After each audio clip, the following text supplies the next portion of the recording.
You could argue that the BYD Han is the perfect EV. It looks great. It has awesome range, charges quickly, it's fast, it's not bonkers expensive, and it's made from a reputable company that have been making cars for something like 50 years. I can't remember how many years. BYD recently unveiled its plans to introduce its next generation of electric vehicles to the Australian market. This is a bit of a complicated video, so watch till the end. You'll kind of get what's going on here. The company has made the decision not to bring its older models, such as the Han and the Tang, to Australia due to the lack of right-hand drive support. If you haven't seen the Tang, I'll put a picture over the screen now. It's a really nice car, actually, and you may or may not have heard of the Han. Also super beautiful. This is what I'm talking about now. This move reflects BYD's strategic focus on investing in future platforms, and that's kind of what all this is about. Future platforms that are engaged to cater to right-hand drive markets. By opting for the 3.0 BYD platform and future platforms, BYD aims to offer Australian consumers a range of cutting-edge EVs that meet their specific needs and wants. Luke Todd, the managing director of BYD's Australian importer EV Direct, explained that the vehicles being introduced to the Australian market are based on the 3.0 platform. The initial 3 models to arrive in Australia are the Atto 3, which has already been released, followed by the Dolphin and the Seal in the coming months. These models are designed for right-hand drive markets and showcase the advancements and innovations incorporated in the latest BYD platforms. Despite the Han and the Tang models generating a lot of interest among potential BYD buyers in Australia, EV Direct and BYD made the strategic decision to exclude them from the Australian lineup.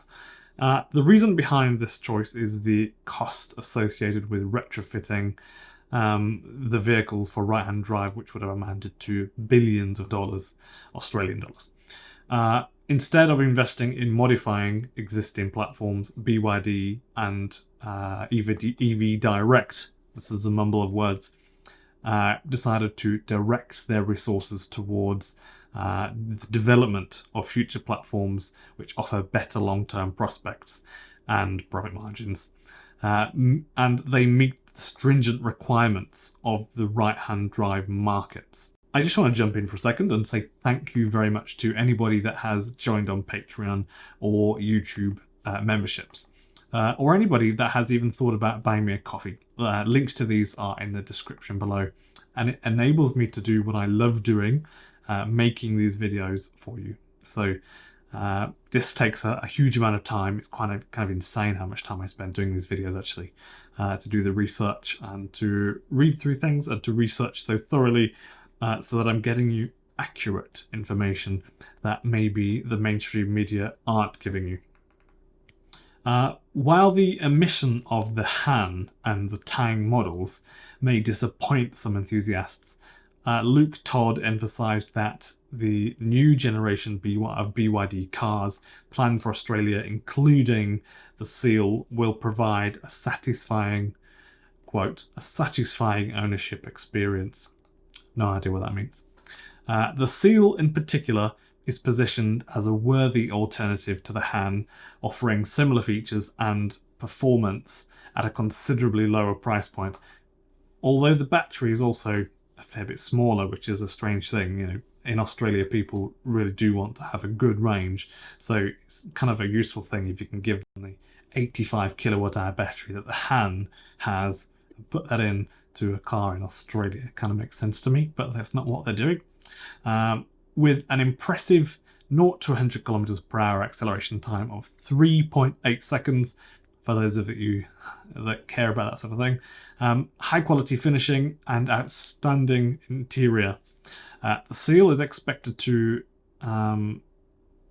captivate Australian consumers, I'd say, seeking an exciting and a well-rounded electric sedan.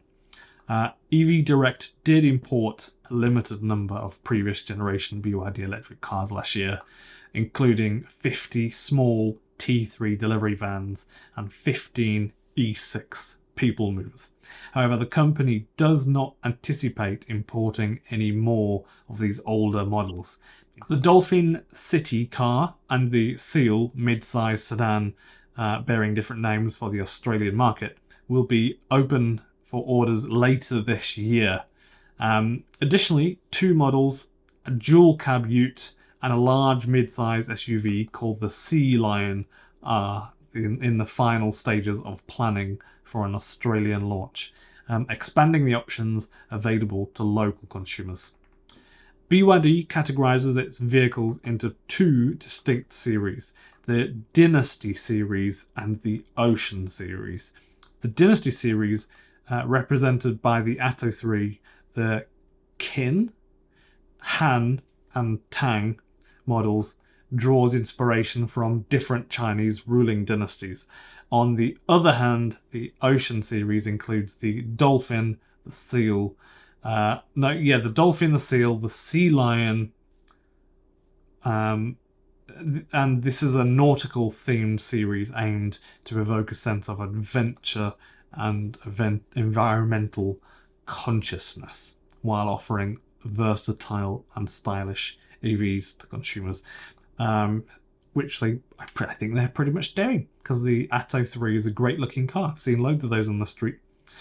BYD's decision to focus on introducing its next generation electric vehicles to Australia demonstrates the company's commitment to meeting the specific requirements of the Australian market, with an exception of putting the 85 kilowatt hour battery in any of those cars.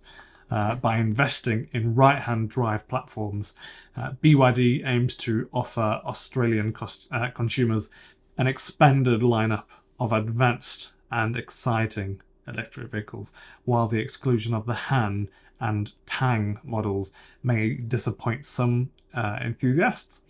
The introduction of the models like the Seal, along with upcoming offerings like the Dolphin and Sea Lion, is set to provide a compelling, diverse range of electric cars tailored to the needs and preferences of Australian customers.